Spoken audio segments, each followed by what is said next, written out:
نحمده ونصلي ونسلم على رسوله الكريم وعلى آله وصحبه أجمعين أما بعد أعوذ بالله من الشيطان الرجيم بسم الله الرحمن الرحيم واتبع سبيل من أناب إلي صدق اللہ العلی العظیم۔ محبت کے ساتھ ایک مرتبہ دروشی پڑھ لیجئے۔ اللہم صلی علی سیدنا و مولانا محمد معدن الجود والکرم وآلہ وصحبہ وبارک وسلم۔ الصلاة والسلام علیک یا رسول اللہ وعلى آلك وأصحابك يا حبيب الله۔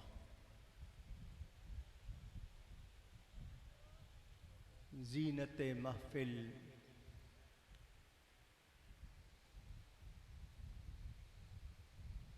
حضرت علامہ الحاج پیر سید محمد نوید الحسن شاہ صاحب، اللہ تعالیٰ آپ کی عمر میں، صحت میں، علم و فضل میں برکت فرمائے اور تا دیر آپ کو سلامت رکھے۔ آپ کے حکم پر پہلی مرتبہ حاضر ہوا ہوں پروگرام میں۔ مزار شریف پر تو آیا لیکن پروگرام میں پہلی مرتبہ۔ شفقت فرماتے ہیں، آپ کی مہربانی۔ میری اس آستانے سے دو نسبتیں ہیں۔ ایک نسبت روحانی ہے، ایک علمی ہے۔ روحانی نسبت شرق پور شریف کے حوالے سے ہے، علمی نسبت میرے استاذ مکرم شیخ القرآن حضرت مولانا غلام علی صاحب اکاڑوی اشرفی رحمۃ اللہ علیہ، ان کا حضرت سے بہت زیادہ تعلق تھا، تو یہ دو نسبتیں مجھے میسر ہیں۔ میں سیدوں کا غلام ہوں اور علماء کا مداح ہوں۔ ہمارے ہاں پنجاب میں خاص طور پر لفظ پیر مشہور ہے، حالانکہ فارسی میں پیر کے معنی بوڑھے کے ہوتے ہیں، پیر و جوان، مگر ان کو بوڑھوں جیسی عزت دی جاتی ہے تو وہ جوان بھی ہوں ان کو پیر پکارتے ہیں۔ ہم پیروں کے ماننے والے ہیں، کسی منگل کے ماننے والے نہیں ہیں۔ اور ہمارا اہل سنت و جماعت کا متفقہ موقف ہے کہ کوئی جاہل ہرگز ولی اللہ نہیں ہوتا۔ وہ اور بہت کچھ ہو سکتا ہے مگر ولی اللہ نہیں ہو سکتا۔ تو جو ہستی خود جلال دین ہو اور فرزند مظہر قیوم ہو، اور پھر آگے سلسلہ، پھر نام پورا ہے محمد نوید الحسن، تو حسن کی نوید محمد نے ہی دی تھی نا۔ اللہ صلی اللہ علیہ وسلم، یہ انہی کا پرتو، انہی کا خون ہے۔ میرے پاس ٹائم نہیں ہے، میں مضمون نہیں پھیلا سکتا، صرف دو باتیں کرنی ہیں۔ پہلی بات، آپ لوگ آئینہ دیکھتے ہو؟ شاید پنجابی میں آپ شیشہ کہتے ہو، دیکھتے ہو؟ چلیں، جتنے دیکھتے ہیں انہوں نے جواب دے دیا، باقی کے پاس نہیں ہوگا۔ دیکھتے ہیں، آئینہ کیا دکھاتا ہے؟ جو اس کے سامنے ہو، اور آئینہ جھوٹ نہیں بولتا۔ سادی سی باتیں ہیں، کوئی تقریر تو کرنی نہیں ہے۔ آئینہ جلوہ دکھاتا ہے، خود اس میں یہ صلاحیت نہیں کہ دکھائے، جب کوئی سامنے آئے تو دکھاتا ہے۔ صحیح کہہ رہا ہوں؟ ٹھیک ہے نا؟ جو اس کے سامنے ہوگا دکھا دے گا۔ مظہر کہتے ہیں جس سے کوئی چیز ظاہر ہو۔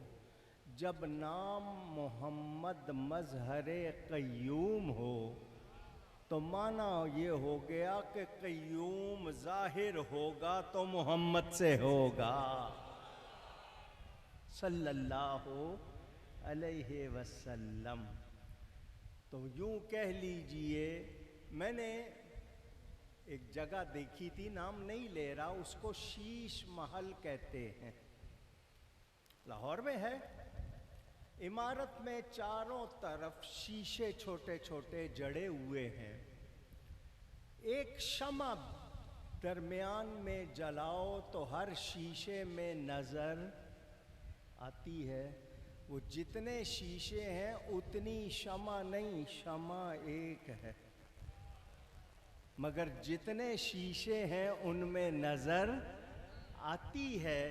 تو شمع کا کمال ہوا یا شیشوں کا؟ پوچھ رہا ہوں، شمع کا کمال ہوا۔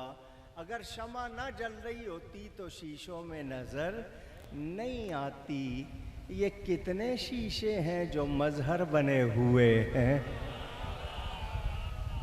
صرف جھلک دکھائی ہے، اس مضمون کو پھیلاؤں گا بڑھ جائے گا۔ تو نام محمد مظہر قیوم، دوسرے لفظوں میں کہہ دیں محمد مظہر اللہ، وہ بھی معنی ہے کیونکہ اللہ ہی کا نام ہے قیوم۔ پتہ چلا جلوے دیکھنے ہیں تو ان میں دیکھ لو۔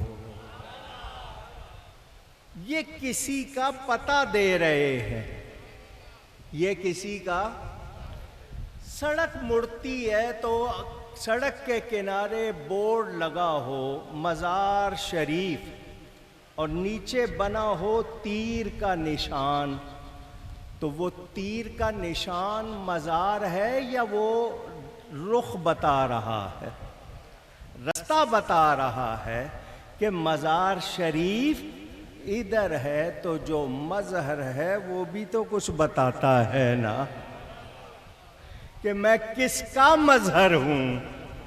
تو یاد رہے ہم اللہ والوں کے ماننے والے ہیں، ہمارے عقیدے کو پیر صاحب نے نہیں بنائے، ان کے مدرسے میں نہیں بنے، صاحب مزار نے نہیں بنائے، بریلی میں نہیں بنے۔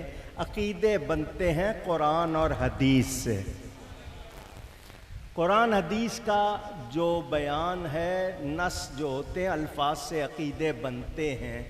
اگر قرآن حدیث کے مطابق بات ہوگی ہم دل و جان سے مانیں گے، اور قرآن حدیث سے ٹکرائے گی تو کسی کی بھی بات ہو ہم ماننے کو تیار نہیں۔ ہمیں سیدوں کا احترام قرآن سکھا رہا ہے۔ ایک جملہ کہوں گا، سمجھ آ جائے گی تو آسانی ہوگی۔ اہل بیت کی محبت رفض نہیں ہے، فرض ہے۔ رفض اور فرض میں حروف ایک ہی ہیں، ترتیب رے فے ضاد، اردو میں کہہ رہا ہوں۔ فرض میں بھی یہی ہے۔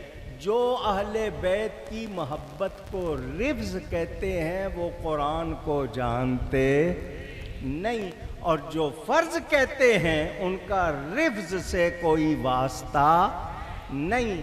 ہم اہل سنت ہیں، نہ صحابہ کا دامن چھوڑیں گے نہ اہل بیت کا دامن چھوڑیں گے۔ اللہ اکبر۔ نعرہ میری شان میں نہیں لگ رہا، نعرہ میری شان میں نہیں لگ رہا۔ دین کی بات سے خوش ہو کے اللہ اس کے رسول کا نام لیتے ہیں تو پتہ چلے پنجاب والے بیٹھے ہیں۔ اللہ یا رسول اللہ صلی اللہ علیہ وسلم۔ اہل سنت کا ہے بیڑا پار، اصحاب حضور نجم ہے اور ناؤ ہے، عطرت رسول اللہ کی۔ ایک بات یاد آ گئی ہے، یہاں علماء بیٹھے ہیں، میں ان سب کا ادنا سا طالب علم، فتح الباری میں پڑھی تھی ام المومنین حضرت سیدہ میمونہ، سب کہیں رضی اللہ تعالی عنہا، ان کے پاس ایک آئینہ تھا، شیشہ تھا، نبی پاک نے اس کو ایک مرتبہ سامنے رکھا، اس میں اپنا چہرہ دیکھا، اس آئینے نے کسی اور کا چہرہ پھر قبول نہیں کیا۔ اس آئینے کو جو بھی دیکھتا تھا اسے سرکار کا چہرہ نظر آتا تھا۔ سمجھ آئی بات آپ کو؟ یہ موضوع اللہ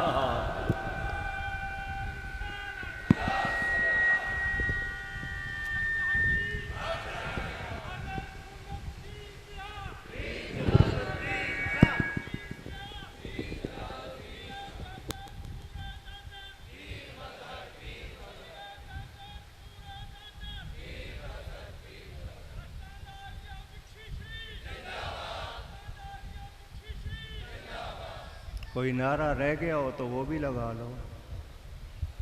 توجہ، محبت سے سنیے گا، ہم اللہ والوں میں رب کے جلوے دیکھتے،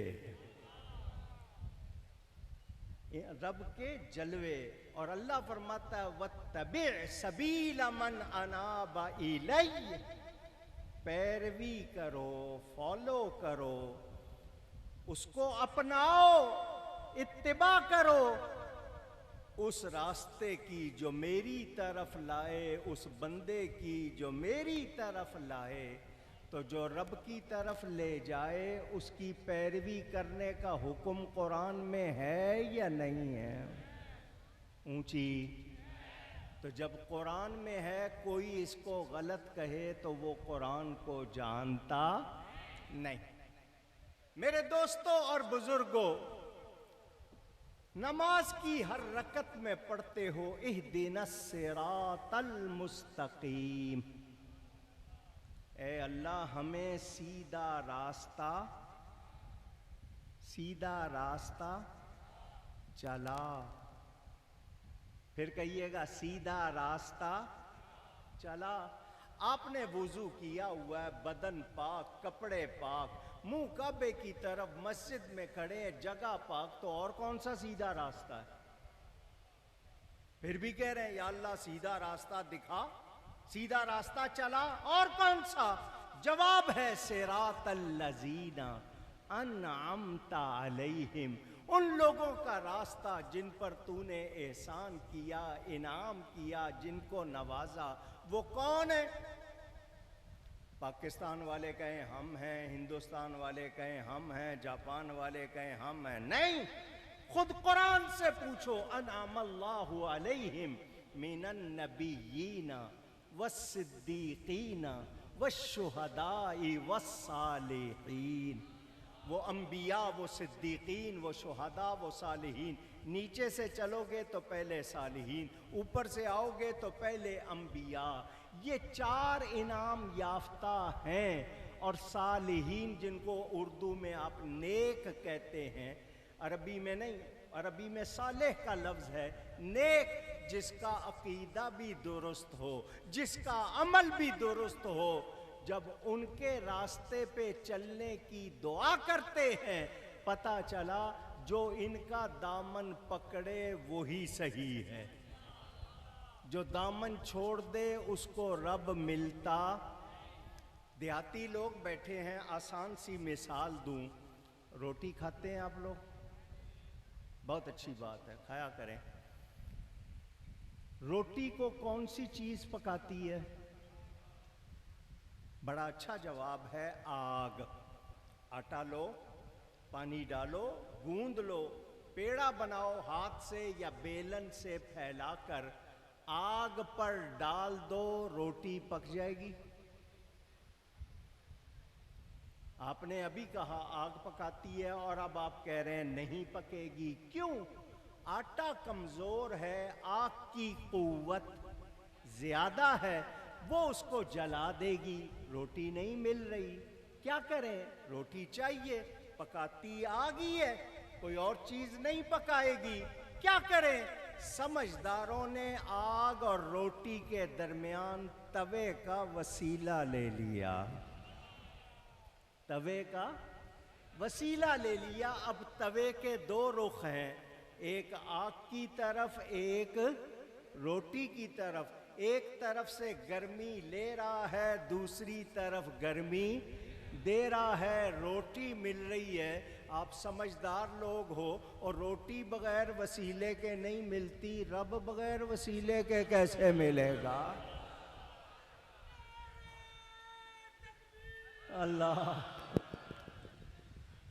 نعرہ تکبیر، نعرہ رسالت، نعرہ تحقیق، نعرہ حیدری. وقت کی قلت ہے، احباب سے گزارش ہے. اللہ کیے جانے سے نہ اللہ ملے، اللہ اللہ کیے جانے سے نہ اللہ ملے. اللہ والے ہیں جو اللہ سے ملا دیتے ہیں،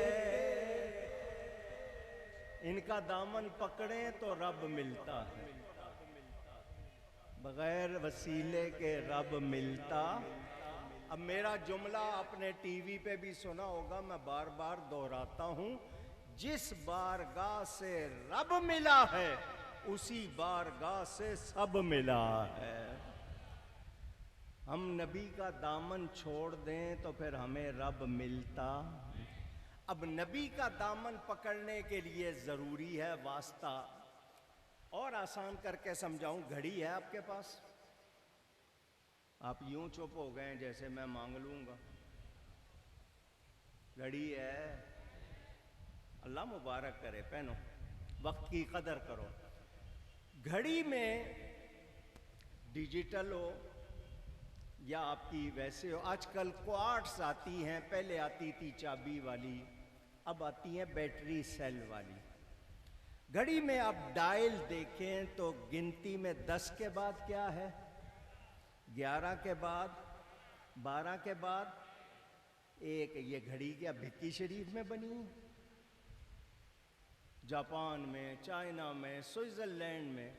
میں نے گھڑی کو دھیان سے دیکھا تو میں نے کہا ماشاءاللہ گھڑی بھی سنی ہے. 11 سے اشارہ 11ویں والے غوث اعظم کی طرف، 12 سے اشارہ 12 ربیع الاول والے نبی کی طرف، 1 سے اشارہ اللہ کی طرف. تم 11ویں والے سے ملو، وہ تمہیں 12ویں والے سے ملائے گا، 12ویں والا تمہیں خدا سے ملائے گا.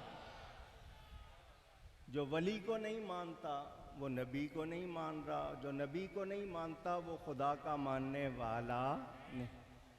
ہم اہل سنت و جماعت، سچے پیروں کے ماننے والے، جن کا عقیدہ بھی درست، جن کا عمل بھی درست.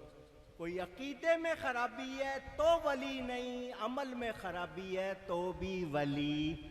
ہوا میں اڑ کے دکھا دے، پانی پہ چل کے دکھا دے، اگر شریعت و سنت کا پابند نہیں ہے تو وہ ولی اللہ. تہاڈا حال یہ ہے، پپل دے درخت تھلے بہ جائے تے پپل شاہ، ککر دے درخت تھلے بہ جائے تے ککر شاہ، ٹالی دے تھلے بہ جائے تے ٹالی شاہ. کپڑے لا دے وے تاں پیر یا بوتے پا لوے، تہاڈا یہ حال ہے. سنو، جو شریعت و سنت کا پابند نہیں وہ ہرگز ولی اللہ، اونچی کہیے، وہ ولی اللہ نہیں، ہم اس کو ولی مانتے ہیں جو شریعت و سنت کا پابند ہو، جس کا نبی سے تعلق متصل ہو، کٹا ہوا نہ ہو، تو جو ہوں ہی آل رسول، جن کا نسب بھی نبی سے ملتا ہو اور پھر علمی طور پر نبی کے وارث بھی ہوں، تو سونے پہ سہاگا ہو گیا یا نہیں ہوا؟ اونچی مجھے اس بارگاہ میں جو آ کر خوشی ہے وہ یہ کہ یہاں روحانی بھی کام ہو رہا ہے، یہاں علمی کام بھی ہو رہا ہے۔ یہ بڑی بات ہے۔ آج کل خانقاہوں پہ مجاور رہ گئے ہیں، ورنہ جو ان کے اصل مقصد تھے وہ نہیں رہے۔ اللہ کرے یہ خانقاہیں اپنی آب و تاب کے ساتھ دین کا، روحانیت کا فیضان پھیلاتی رہے۔ آخری بات، جس کا کسی اللہ والے سے تعلق ہے اسی کا ایمان سلامت ہے، جس کا اللہ والے سے تعلق نہیں اس کا ایمان سلامت نہیں۔ شیطان نے کہا تھا یا اللہ میں تیرے سیدھے راستے پر بیٹھوں گا، لَأَقْعُدَنَّ لَهُمْ صِرَاطَكَ الْمُسْتَقِيمَ۔ جو سینما جاتے ہیں، جو جویا کھیلنے جاتے ہیں، جو شراب پینے جاتے ہیں، اس نے کہا میں ان کے وہ تو ہیں ہی پہلے ہی غلط، ان پر محنت کی کیا ضرورت؟ محنت ان پہ کرنی ہے جو ایمان والے ہیں۔ آپ کو یہ کبھی ادھر نظر نہیں آئیں گے، سنیوں کے ہاں آتے ہیں آپ کا ایمان بگاڑنے۔ اور شیطان نے یہ بھی کہہ دیا تھا یا اللہ جو تیرے مخلص بندے ہیں ان پر میرا زور نہیں چلے گا، تو جو ان کے ساتھ ہو جائے گا مخلصوں کے ساتھ وہ بھی بچ جائے گا۔ لوہے کی قسمت میں ڈوبنا، لکڑی کی قسمت میں تیرنا، اتنی باریک سی لوہے کی سی سوئی سمندر کا سینہ برداشت نہیں کرتا، ڈوب جاتی ہے۔ اتنا بڑا شیطیر درخت کا لکڑی کا ڈال دو وہ تیرتا رہتا ہے۔ لوہے نے لکڑی سے کہا میں ڈوبتا ہوں تو تیرتا ہے، کوئی مجھے بھی گر بتا۔ اس نے کہا مجھ سے تعلق جوڑ لے پھر تو بھی تیرے گا۔ آج لکڑی کے ساتھ لوہا تیر رہا ہے، او ہم ڈوبنے والے یہ تیرنے والے، نسبت ہو جائے گی تو انشاءاللہ پار لگ جائیں گے۔ حضرت نے جو وقت فرمایا اس کی پابندی کرتے ہوئے اجازت چاہتا ہوں۔ یاد رکھنا ایمان سے قدر والی چیز کوئی اور، اس کی حفاظت کرنا، اور اس کی حفاظت کے لیے علم بھی ضروری ہے، اولیاء سے تعلق بھی۔ اللہ ہمیں قائم رکھے۔ گفتگو میں مجھ سے کوئی غلطی ہوئی ہو، اللہ تعالیٰ اس کے رسول صلی اللہ علیہ وسلم کی بارگاہ میں توبہ کرتا ہوں۔ والسلام علیکم ورحمۃ اللہ وبرکاتہ۔